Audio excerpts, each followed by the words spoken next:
இயேசு கிறிஸ்துவின் நாமத்தினாலே இந்த நாளிலும் கூட கர்த்தருடைய வார்த்தையை தியானிக்கலாம். ஆதியாகமம் 12வது அதிகாரம் 2வது வசனம்.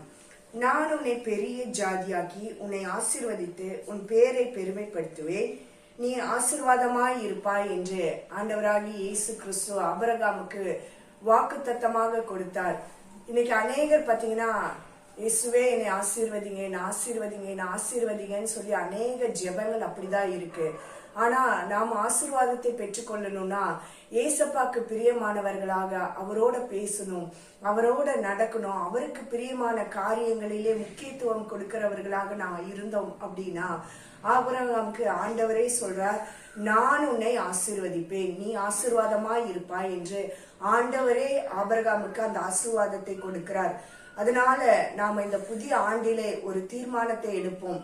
நான் இன்றையிலிருந்து ஆண்டவருக்கு பிரியமான காரியத்துல மட்டும் நடப்பேன், அப்போ கர்த்தர் என்னை ஆசீர்வதிப்பான்ற எண்ணத்தோட நாம எப்போ அவருடைய சமூகத்துல காத்திருக்கோமோ நிச்சயமான ஆசீர்வாதத்தை கர்த்தர் நமக்கு இந்த ஆண்டிலே கொடுக்க அவர் வல்லமை உள்ள தேவனாக இருக்கிறார்.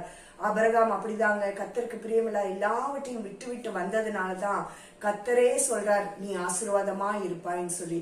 அந்த ஆசீர்வாதத்தை இந்த நாளிலே பெற்றுக்கொள்ளும்படியாக நம்மை அர்ப்பணித்து ஜெபிக்கலாமா?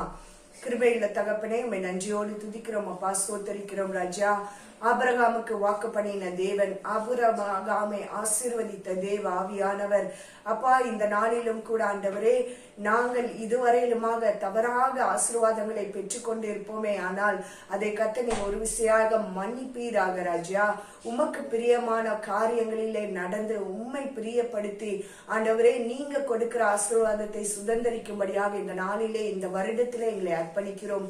கர்த்தர் நீர் அந்த ஆசீர்வாதத்தை எங்கள் சிரசின் மேல வைத்து நடத்துங்க என்று இயேசு கிறிஸ்துவின் நாமத்தினால் ஒப்பு கொடுத்து ஜெபிக்கிறேன் ஜீவனுள்ள நல்ல தகப்பனே, ஆமேன். கர்த்தர் தாமே இந்த வார்த்தையின் படியாக இந்த நாள் முழுவதுமாக நம்மை ஆசீர்வதித்து நடத்துவாராக. God bless you.